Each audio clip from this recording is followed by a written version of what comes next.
इनकी कास्टिंग हुई ना, ये कॉलेज में थी और कॉलेज की कैंटीन में कोई इनसे मिला और उन्होंने कहा कि मैं तुम्हें फिल्म में लेना चाहता हूँ। आपको यकीन हो गया था? ये क्या किस्सा है रवीना जी, सही है ये बात? हाँ, ये सही है, लेकिन कॉलेज की कैंटीन में नहीं था। अच्छा। तो विवेक वासवानी अभी भी वही कहानी सबको सुनाते हैं। कहते हैं कि जब मैं बैठा हुआ था और अनंत के साथ डिसाइड कर रहा था कि कौन सी हीरोइन किसको साइन किया जाए। सलमान की सेकंड फिल्म थी अच्छा। आपको मैंने प्यार किया, तो एक बहुत बड़ी जिम्मेदारी थी उनके कंधों पर। तो अनंत ने मुझे देखा और विवेक को बोला, विवेक मेरी किरण वहां बैठी है। तो विवेक ने कहा कौन कौन? तो देखा तो मैं अपने दोस्तों के साथ बैठी थी और विवेक आए मेरे पास। तो आनंद ने कहा, विवेक तू जाके उनसे बात कर। बोला मरवाएगा, मार खाएगा, सब लड़कियां सैंडल उठा के पीटेंगी, मैं जाके पूछूंगा तुम्हारा नाम क्या है, नंबर दो। तो एनीवे विवेक ने थोड़ा बहुत अपना हिम्मत जुटाकर वो आए मेरे पास। तो उन्होंने मुझे कहा कि excuse me, you know can I know your name? So पहले तो मैंने पूछा वाई। तो बोले no you know, I said anyway Vivek relax, मैं राजीव की बहन हूँ। तो फिर उन्होंने कहा my god you're Ravi ji daughter. I said yeah. तो फिर ऐसे कांटेक्ट हुआ। तो वो लिटरली जैसे लिखा होता है और then you can escape it वाली बात है। तो 5 दिन बाद I was facing the camera exactly 5 days later. क्या बात है। Yes, it was,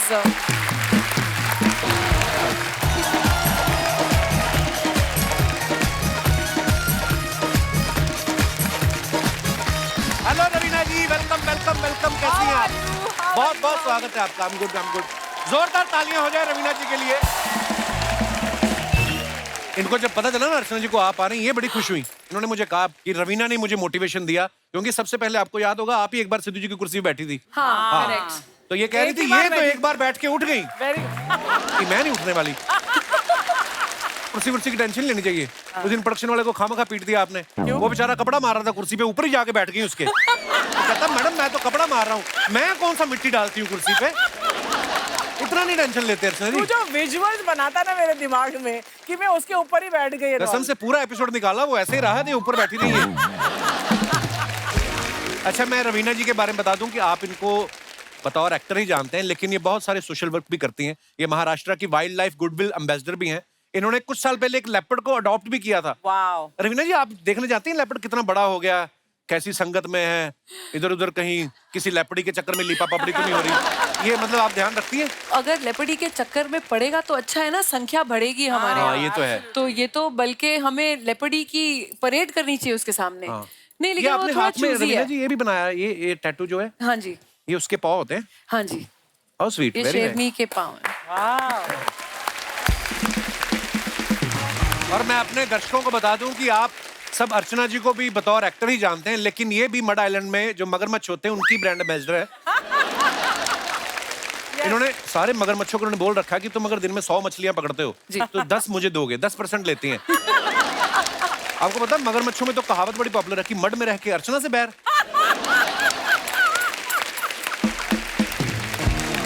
आइए प्लीज विराजमान हो जाइए। जोरदार तालियां रवीना जी के लिए। हमारी इंडस्ट्री में ना सुधा मैम बड़े सारे ऐसे एक्टर्स होते हैं जो कभी कभी बोलते हैं कि हम जब इंडस्ट्री में नए आए थे तो हम सिर्फ 50 रुपए लेके आए थे, लेकिन गुनीत के बारे में हमने सुना कि जब ये आई थी 50 लाख रुपए लेके आई थी। हाँ। तो आपने अपनी सेविंग थी या किसी की किट्टी उठा के भागी थी आप? मेरे ना नेबर थे, मैं बहुत ही मिडिल क्लास फैमिली से आती हूँ। हम लोग रेंट पे रहते थे और एक्चुअली नीचे वाले जो घर थे उन्होंने अपना घर खरीदा हुआ था। अच्छा। तो उन्होंने कहा कि हमें एक स्टूडियो खोलना है जहाँ हम बच्चों की फोटोएं खींचेंगे और अच्छा। तूने मास कम्युनिकेशन पढ़ा तो तू चला ले। मिला हो ये तो बड़ा बुरा आइडिया है। तो मिला आप कितने पैसे खर्चना चाहते हो अपने स्टूडियो में? तो कहते 50 लाख। मिला मुझे दे दो, मैं बॉम्बे जाके पिक्चर बनाऊंगी। अच्छा। वो मान गए। अब करूँ क्या? मैं यहाँ आकर मॉल में फूड कोर्ट में लोगों से पूछती थी किसी के पास कहानी है, मेरे पास 50 लाख है। This is a reverse of what usually happens. हाँ। You have the तो money. फिर मैंने बहुत सारी कहानियां ढूंढी और फिर हमने अपनी पहली फिल्म बनाई से सलाम इंडिया, सुभाष कपूर के क्या साथ। बात है। ये देखो पीछे की कहानियां कितनी इंटरेस्टिंग होती हैं। जैसे रवीना जी को आपने देखा पत्थर के फूल में पहली फिल्म से जो इन्होंने डेब्यू किया, पहली फिल्म में सिक्सर मारा, इन्होंने ऐसा छा गई। लेकिन हमने ऐसा सुना है कि इस फिल्म का जो इनकी कास्टिंग हुई ना, ये कॉलेज में थी और कॉलेज की कैंटीन में कोई इनसे मिला और उन्होंने कहा कि मैं तुम्हें फिल्म में लेना चाहता हूँ। आपको यकीन हो गया था? ये क्या किस्सा है रवीना जी, सही है ये बात? हाँ, ये सही है, लेकिन कॉलेज की कैंटीन में नहीं था। अच्छा। तो विवेक वासवानी अभी भी वही कहानी सबको सुनाते हैं।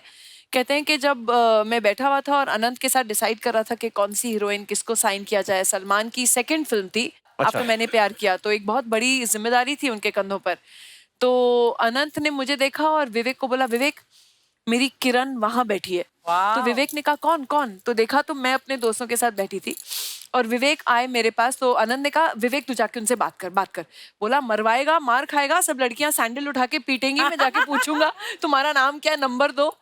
तो एनीवे विवेक ने थोड़ा बहुत अपना हिम्मत जुटाकर वो आए मेरे पास। तो उन्होंने मुझे कहा कि excuse me you know can I know your name. So पहले तो मैंने पूछा वाई, तो बोले no you know, I said anyway Vivek relax, मैं राजीव की बहन हूँ। तो फिर उन्होंने कहा my god your Ravi ji is daughter, I said yeah. तो फिर ऐसे कांटेक्ट हुआ, तो वो लिटरली जैसे लिखा होता है और then you can escape it वाली बात है। तो 5 दिन बाद I was facing the camera exactly 5 days later। वाह, क्या बात है। Yes, it was,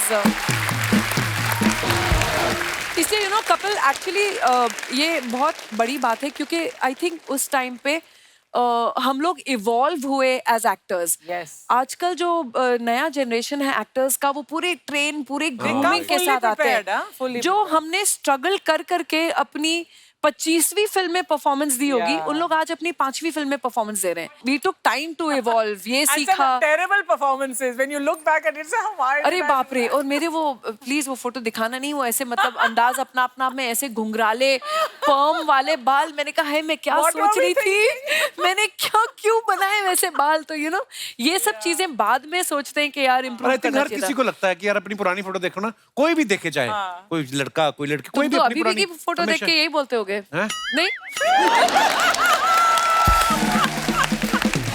No, don't make up. अगर ऐसी बेइज्जती करके ये सब मिलना है तो एक दो और करो।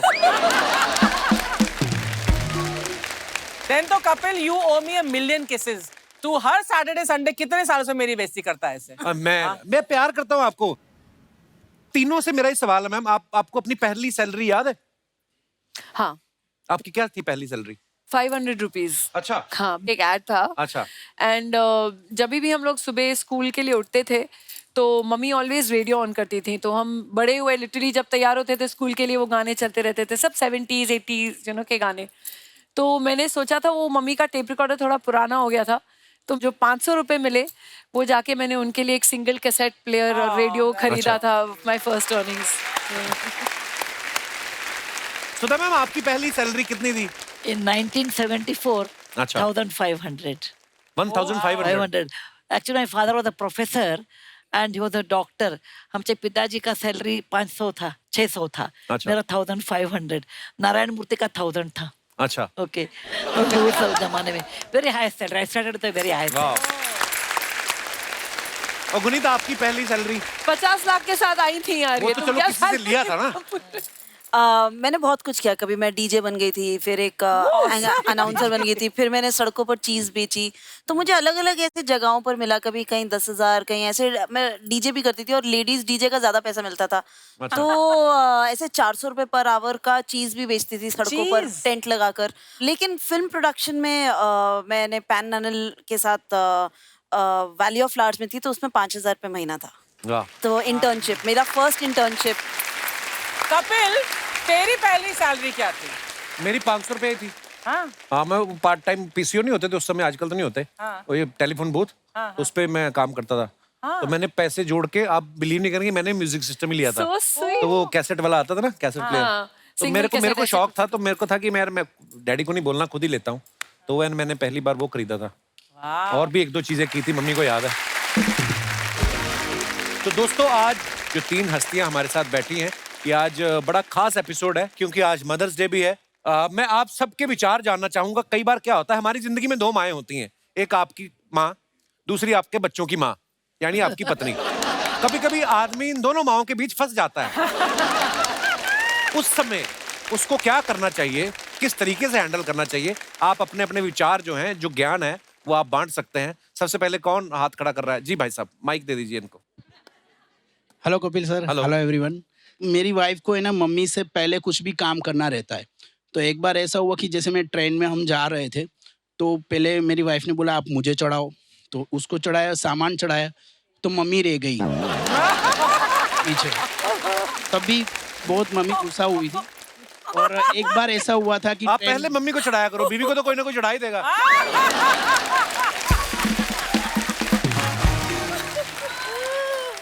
अच्छा फिर? एक बार ऐसा हुआ था कि तो जब भी मेरी वाइफ खाना बनाती है तो मम्मी बोलती है कि इसमें नमक कम है। तो मम्मी को बोलता हूँ कि आप डाल दो ना नमक, कोई बात नहीं। और वाइफ को भी ऐसे बोल देता हूँ मेरे लिए ठीक है। और जैसे घर का कोई लिस्ट बनाना होता है तो मेरी वाइफ लिस्ट बनाती है, तो मम्मी बोलती है कि ये चीज़ लेनी है, तो मेरी वाइफ है ना, वो लिस्ट में से मम्मी की सारी चीज़ें काट देती है। फिर सामान लेके आता हूँ, फिर मम्मी गुस्सा होके बोलती है मेरी कोई चीज़ नहीं आई, तो फिर वापस जाता हूँ, फिर वापस सामान लेके वापस आना रहता है। वाह, वैसे- बड़ी मजेदार कहानी है आपकी। आप अलिफ लैला में भी आते रहे पहले? नहीं, अच्छा, मैं वैसे लगा मेरे को। मेरी वाइफ भी साथ है। अच्छा, नमस्ते जी, कैसी हैं? मम्मी को लाए साथ में? नहीं, मम्मी सर। आपने काटा लिस्ट में से उनको? चलिए, बहुत बहुत धन्यवाद आपका शो में आने के Thank लिए। you, sir. और कोई हमारे दोस्त जिनको अपने, जी भाई साहब, माइक दे दीजिए उनको। जी जी सर। हेलो एवरीवन, मैं एलपी श्रीवास, मोटरमैन हूँ सर। लोकल ट्रेन चलाता हूँ वेस्टर्न रेलवे में। अच्छा जी, बहुत बहुत स्वागत है आपका। अच्छा सर, क्या है, जब शादी हुई हमारी भी तो मैनेज करने का एक रास्ता निकाला सबसे पहले क्या? कि ससुराल वाले कितने भी नालायक हों, लेकिन वाइफ के सामने उनकी बुराई मत करो। अगर वाइफ बुराई कर रही तब भी उसमें सहमति नहीं दे, चुप रहना है। अगर वो बोल रही है मेरे भाई ने कुछ किया तो चुप रहना। इतना बढ़िया मैनेज किया। इसके बाद मम्मी और सिस्टर कितना ही अच्छा खाना बनाती हो, वाइफ के सामने उसकी बड़ाई नहीं करना। अच्छा, बिल्कुल भी नहीं कि मेरी मम्मी इतना अच्छा बना लेती है, मेरी सिस्टर इतना बना लेती है। वाइफ कितना ही खराब बना रही हो, चाहे दाल पतली हो, सब्जी खराब हो, बोले अरे वेरी टेस्टी यार डार्लिंग, कितना अच्छा बनाती हो आप। अच्छा, अगर कोई ससुराल से आ रहा हो तो मम्मी क्या क्रेजी टाइप की ओल्ड है, तो वो नाराज हो जाएंगी, सोफे पे बैठ गए ऊधम कर रहे। तो क्या किया, मम्मी को जैसे ही पता चला ससुराल से बच्चे लोग आ रहे हैं, मम्मी को मामा के छोड़ देने का। बढ़िया मैनेज हो रहा है सर। 28 साल हो गए, बड़ी शांति से जिंदगी निकल रही है। और ड्यूटी से कभी लेट होना, जैसे 8 बजे फ्री हो रहा तो बोल देना कि मेरी 10 बजे ड्यूटी फिनिश हो रही, तो वो फोन भी नहीं करती है। अच्छा जी। Thank you very much sir. आप तो मम्मी को मामा के घर छोड़ देते हो, आपके पास ट्रेन है, हम कहाँ जाएं? पर चलिए, बहुत बहुत धन्यवाद, आपने झूठ बोलना सिखाया हमें। National day. अच्छा, सुधा जी के बारे में भी हमने सुना है। सुधा जी, आपने JRD टाटा साहब को कुछ चिट्ठी लिखी थी, कुछ आपने शायद उनसे कंप्लेंट किया था किसी, वो क्या किस्सा था Sudha ji? I think we are all famous for writing letters. Asking Pride of India.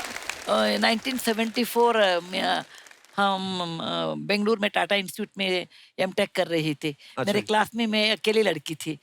मैं बी किया था 1972 में। उस साल भी यूनिवर्सिटी में मैं अकेली लड़की थी, सब बॉयज। ओके। और मुझे अमेरिका में स्कॉलरशिप मिला था PhD करने के लिए।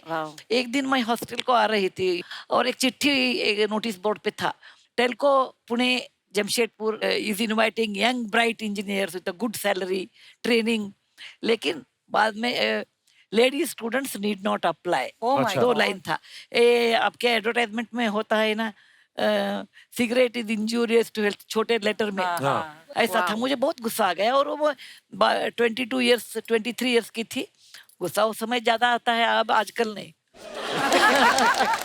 और पढ़ने के बाद मैं हॉस्टल गई और एक पोस्ट कार्ड लिया और उस पे ऊपर लिखा, sir JRD Tata, because JRD Tata हमारे इंस्टीट्यूट को एवरी ईयर आते थे टाटा का बर्थडे मनाने के लिए 15 मार्च को। अच्छा जी। मैं बहुत दूर से उनको देखती थी। हम तो स्टूडेंट्स थे और मिडिल क्लास फैमिली बैकग्राउंड था, ऐसे बड़े बड़े लोगों को नजदीक जाके बोलने का हिम्मत नहीं था।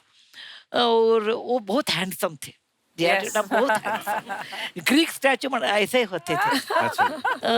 और मैं आके चिट्ठी उनको लिखा कि sir mister JRD Tata, when country was not independent that time your group started chemicals, locomotive and iron and steel industry, and you are always ahead of time.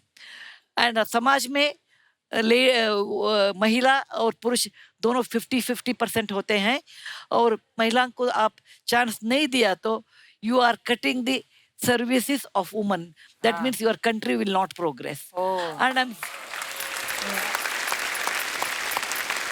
कभी महिलाओं को एजुकेशन नहीं है, कभी उनको जॉब अपॉर्चुनिटी नहीं, तो ऐसा कंट्री और ऐसा समाज कभी ऊपर नहीं आता है। और ये मिस्टेक है आपका कंपनी का।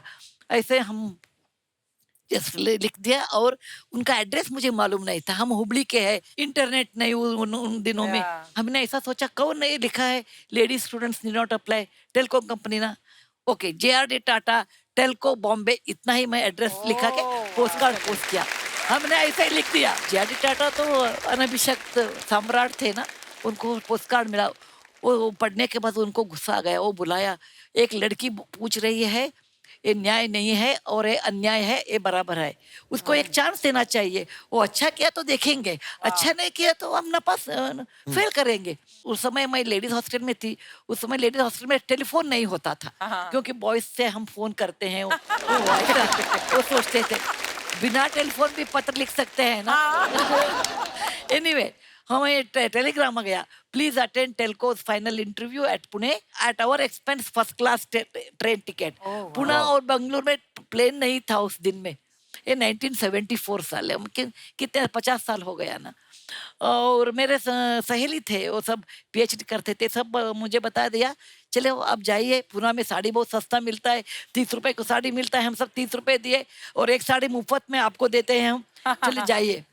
हम पुणे आ गए, इंटरव्यू अटेंड किया और मैं technically I was very very good, so I could reply all the technical question. अच्छा। Then I asked them, why are you not taking women? They said, बेटा please understand, you may be very good engineer, लेकिन हमारा plant, एक plant है जमशेदपुर में है और एक प्लांट है पुणे में है, अभी तक एक लड़की भी हमारा शॉप फ्लोर में नहीं है। वो शिफ्ट में काम होता है, सुबह 6, दोपहर में 2 बजे, और वो मर्दों के साथ काम करना होता है और आप अकेले होते हैं, इसीलिए हम बोलते हैं आप R&D नहीं तो PhD में आप बराबर काम कर सकते हैं।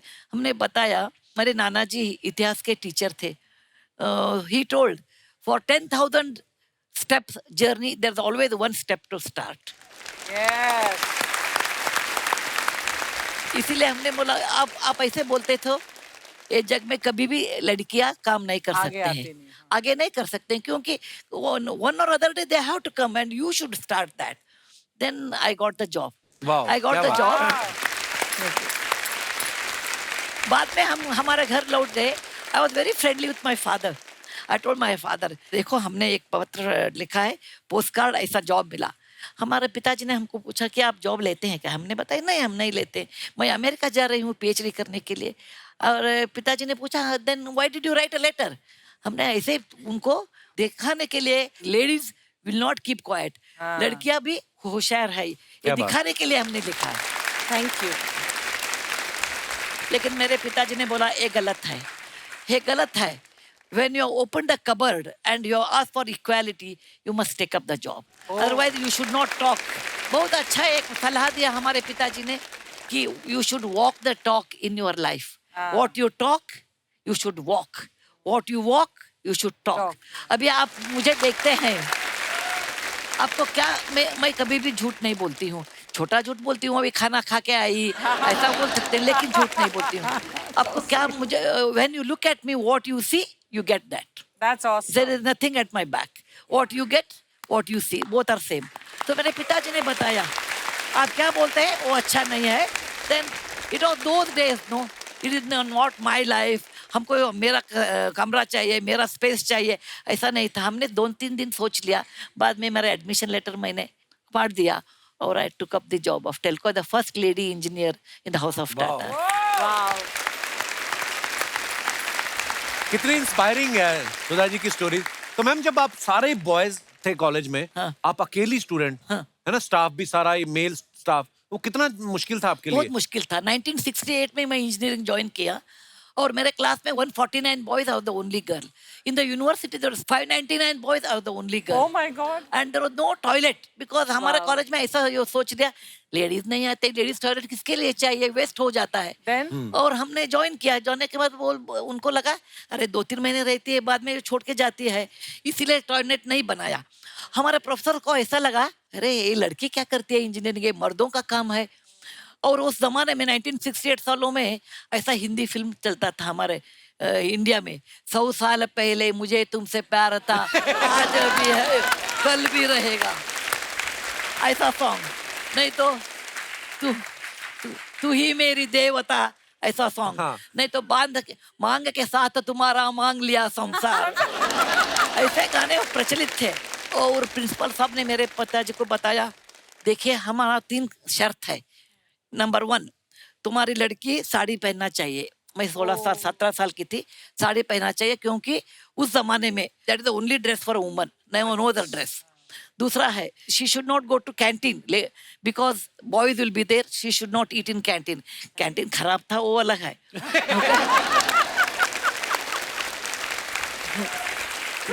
तीसरा कंडीशन था, आपकी बेटी किसी बॉय के साथ बात नहीं करना। अरे बॉयज ही ना मुझे साथ बात नहीं करते थे, वो डरते थे। अच्छा। ओके, लेकिन वो बहुत मुश्किल था। हमने मन कर दिया कि नहीं, I will do this engineering. Let there not be any toilet. I will walk home in case I have to use the restroom. Oh, I will not talk to boys. It doesn't matter. But I will do my work very well. मैंने एक दिन भी छुट्टी नहीं लिया।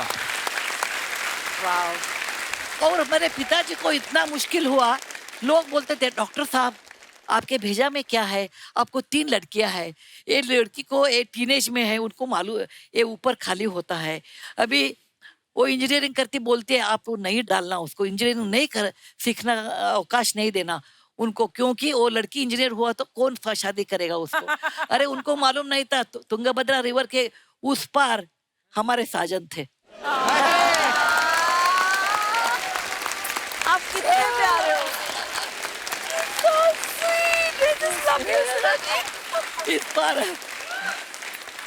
इस पार साजन, उस पार साजन। तो इसीलिए किसके मन में नहीं था, हमारे सब पिताजी के सब लोग गाली देते थे, लड़की इंजीनियर होती है, असंभव, ऐसा संस्कृत में बोलते हैं ना, असंभव, असाध्य, परंपरा नहीं है ऐसा कुछ। लेकिन मैंने किया, पहले सेमेस्टर में मुझे फर्स्ट रैंक मिला। बाद में मुझे लगा क्या बात है। अरे इधर कितने पुरुष लोग हैं, including you, you should excuse me, women are smarter than men. इसमें कोई शक नहीं है। क्या बात है यार, वाह। बराबर है ना, women are always smart. खड़े होकर तालियां बनती है, वाह। क्या इंस्पायरिंग स्टोरीज है, वाह। देखिए 3 women कैसे हैं। आपकी लड़ाइयों की वजह से हमारे लिए रास्ते बने हैं। वाह। और सेकंड सेमेस्टर में वो सब मेरे क्लासमेट्स आके बोलते थे, सुधा जी मुझे आपका नोट्स देना, सिविल इंजीनियर में सर्वे का ड्राइंग देना। मैं उनके ऊपर तरस खाती थी और देती थी। सर, नारायण मूर्ति सर के साथ पहली मुलाकात कब हुई फिर? नारायण मूर्ति के एक मित्र थे, उसका नाम प्रसन्न, वो मेरे कॉलीग थे पुणे में। अच्छा जी। और हम बस से जाते थे हर रोज काम के लिए, और हर रोज एक बुक लेते थे। Every book has this, Narayana Murthy Istanbul, Narayana Murthy Peshawar, Narayana Murthy Paris. मुझे लगा ये Narayana Murthy international bus conductor है क्या, कौन है?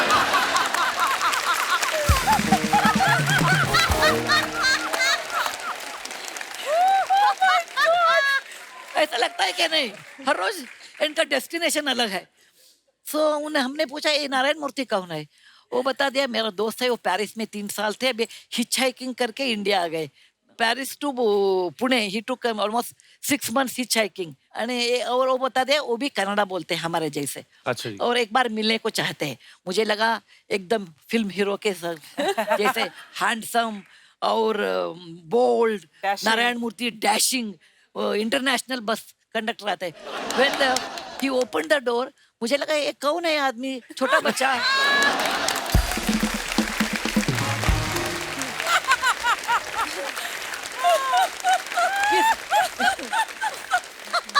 ये बंदा किस कॉलेज का स्टूडेंट है? मैंने बोला ये कौन है, यही नारायण मूर्ति बता दिया। That is my first time meeting with Narayana मूर्ति।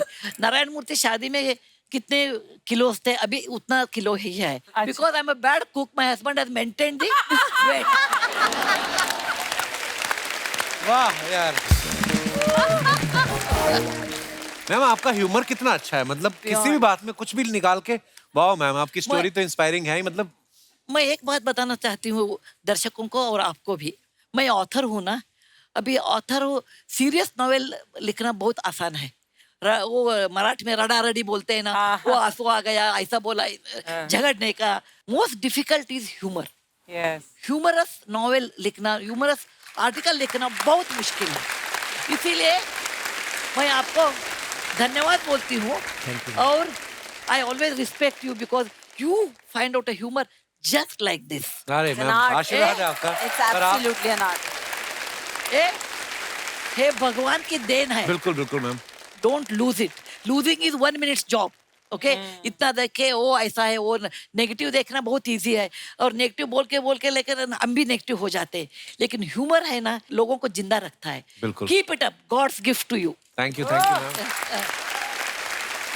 और आपको भी, आपको भी। Thank मैम you so जैसे much. बड़े सारे सवाल थे जो हमारे दर्शकों ने मुझे बोला कि सुधा जी से पूछना। नॉर्मल आदमी में कोई प्यार मोहब्बत होता है तो लव लेटर लिखते हैं। आप और नारायण सर इतने पढ़े लिखे, इतने इंटेलेक्चुअल, तो आप नॉर्मल लव लेटर लिखते थे कि मोटिवेशनल कोट्स होते थे आपके लव लेटर में? नहीं, मैं और नारायण मूर्ति अलग किस्म के लोग हैं। नारायण मूर्ति कभी हंसते ही नहीं, okay? बहुत सीरियस होते हैं, और इंट्रोवर्ट है, ज्यादा बोलते नहीं। अच्छा जी। हर रोज 4-5 सेंटेंस। अरे नारायण मूर्ति जी, है क्या है, आप इतना बोलते ही नहीं। वो बोलते हैं मेरा और तुम्हारा दोनों तुम बोलते हैं। अभी मेरा कुछ भी रखा है बोलने के लिए। ओके, एक बार उनको बिजनेसमैन ऑफ द ईयर ऐसा अवार्ड मिला, और वो फोटोग्राफर आ गए फोटो शूट के लिए। क्या वो नारायण मूर्ति डजंट स्माइल है, मतलब नारायण मूर्ति को स्माइल करो। मैंने बोला मेरे शादी होके 45 इयर्स हो गए, अभी तक मैं सक्सेसफुल नहीं हूँ, अभी कुछ ट्राई करेंगे। और वो बहुत गंभीर होते हैं। अच्छा। और हम तो हंसी मजाक के लोग हैं। हम तो कभी भी हंसी मजाक मुझे बहुत पसंद है। मुझे सीरियसनेस एक होता ही नहीं। आप बेस्ट हो मैम। इसीलिए कौन ने पूछा आप कैसे शादी किया, कैसे प्यार किया, हमने बता दिया बहुत इजी है। Physics principle, opposite poles attract each Attract, other. yeah.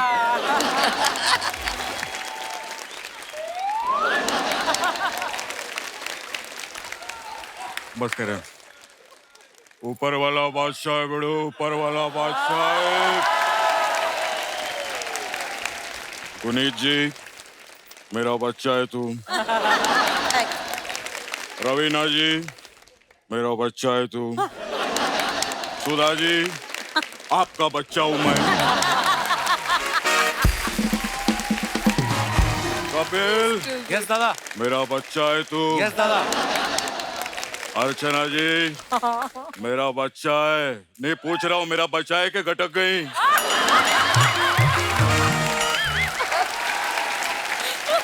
खैर बिड़ो लोग, मेरे लिए ताली मत बजाओ बिड़ो, इन लोग के लिए बजाओ। इन्होंने ऐसे ऐसे काम किए ले बिड़ो, हिंदुस्तान का नाम रोशन किया है। जोरदार ताली हो जाए।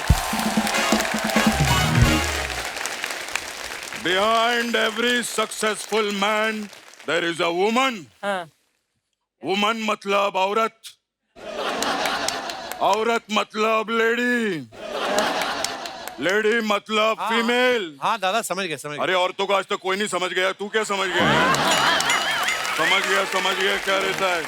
खैर औरत जो है देवी का रूप है बेड़ो।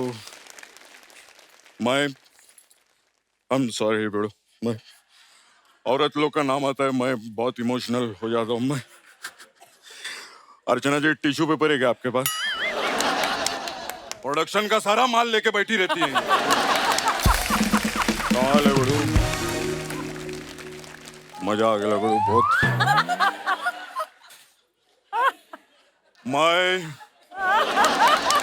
गुनीत जी, आपको बता नहीं सकता, मैं औरत का मेरी लाइफ में बहुत महत्व है जी। मैंने 20 साल 25 साल काम किया इंडस्ट्री में। मैं आज एक दो बातें बताना चाहता हूं जो लोगों को पता ही नहीं है। हाँ. मेरे को जिसने पैदा किया वो एक औरत थी। कितनी बड़ी बात है आंटी। आप सॉरी, मैं आपको आंटी बुला सकता हूँ? नहीं चलो, आंटी बुला, आपको मैम बुलाऊं मैं? कुछ भी बोल। चलो ना, आपका ना मेरा आंटी मैम। जबकि एक और चीज गुनीत जी मैं बताऊं आपको, किसी को नहीं मालूम, क्या? मैंने जिससे शादी किया वो भी एक औरत है। कितनी बड़ी बात है दादा। सब औरत से ही शादी करते हैं। नहीं, रवीना जी ने मर्द से किया, पूछो। और जहां तक मेरा ख्याल है आंटी, अर्चना जी ने भी मर्द से ही शादी केला होगा। मैं आपको बताऊं, मेरे को जो राखी बांधती थी वो भी एक औरत ही थी। और रवीना जी आप पिछले एपिसोड में आते ना तो ये भी औरत ही थी।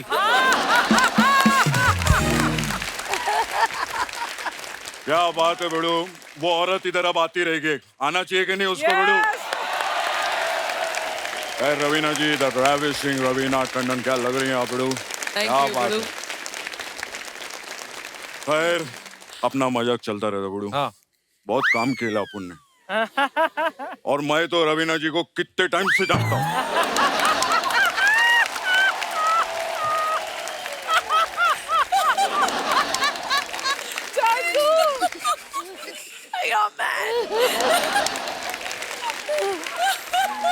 मैं बड़ू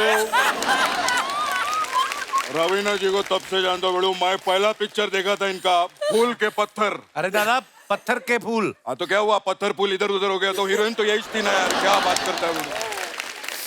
खैर, आज मेरे को इतनी खुशी हुई है,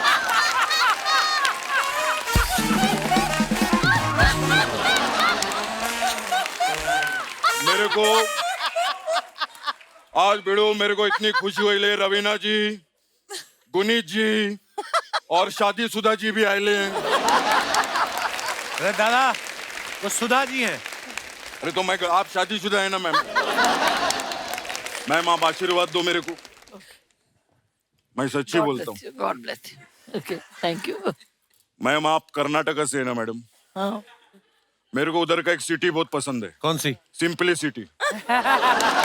नहीं, ये वाकई में, ये भले अपन ने जोक लिखेला था, लेकिन इनकी सिंपलिसिटी के लिए एक बार जोरदार तालियां बनती है बड़ो।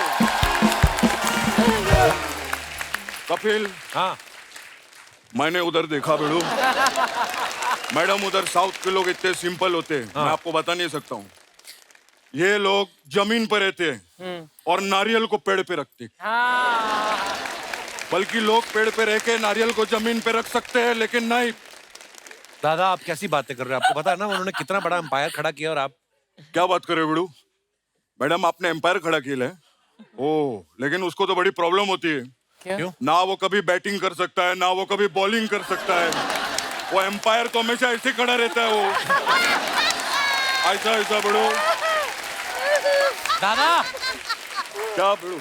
अरे मैं मैच के एम्पायर की बात कर रहा हूँ, मैं बोल रहा हूँ बिजनेस एम्पायर खड़ा किया है। Business empire? हाँ। उधर आप लोग क्रिकेट कैसे खेलते हैं मैडम? दादा क्रिकेट की बात क्यों कर रहे हो आप हर अरे बात में? आजकल सब क्रिकेट की तो बात कर रहे हैं, IPL चल रहा है बड़ो। वही मैं बोला बड़ो, है कि नहीं?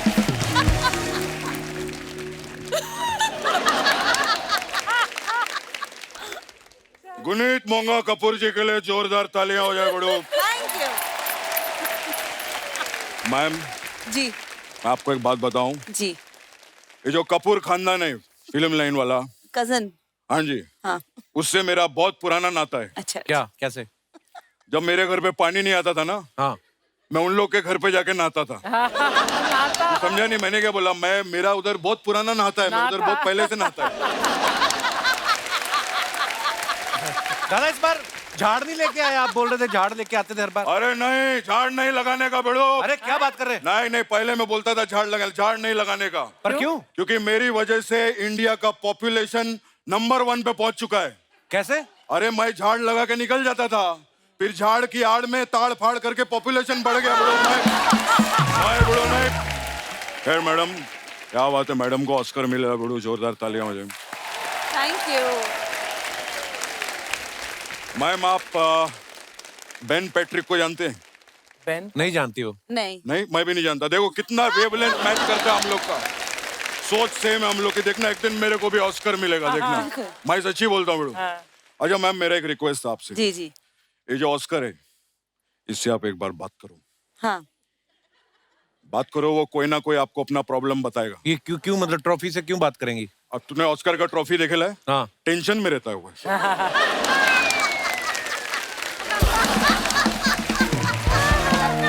वो टेंशन में रहता है बेड़ो, अंग्रेजों ने कुछ ना कुछ बोलेला उसको। आप मैम अगर उससे बात करेंगे ना बेड़ू तो कुछ ना कुछ दिल की बात वो हाथ खोल के बोलेगा, मेरे को ऐसा लगता है। दादा ट्रॉफी कहाँ बात करती है? जब मूर्ति जी बात कर सकते हैं तो ट्रॉफी जी काय को नहीं बात कर सकते बेड़ू?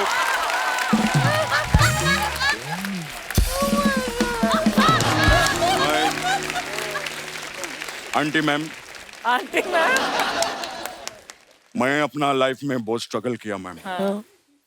ऐसा नहीं मैं इधर तक पहुंचे है, मैंने बहुत स्ट्रगल किया। मैं आपको अपना स्ट्रगल का कहानी बताना चाहता हूँ मैम। मैं पहली बार जब मुंबई में आया मैम, मेरे पास कुछ कपड़ा विपड़ा ज्यादा था नहीं, माँ ने कुछ गहने दिए थे। मैं ऐसा रोड पे सो रहा था, एक ही लेडी ने मेरा मदद किया। कौन? ये अर्चना, अर्चना। ये मेरे पास आई, इन्होंने मेरे को खाना खिलाया। मैं जैसे सुबह उठा, मेरे कपड़े और माँ के गहने गायब।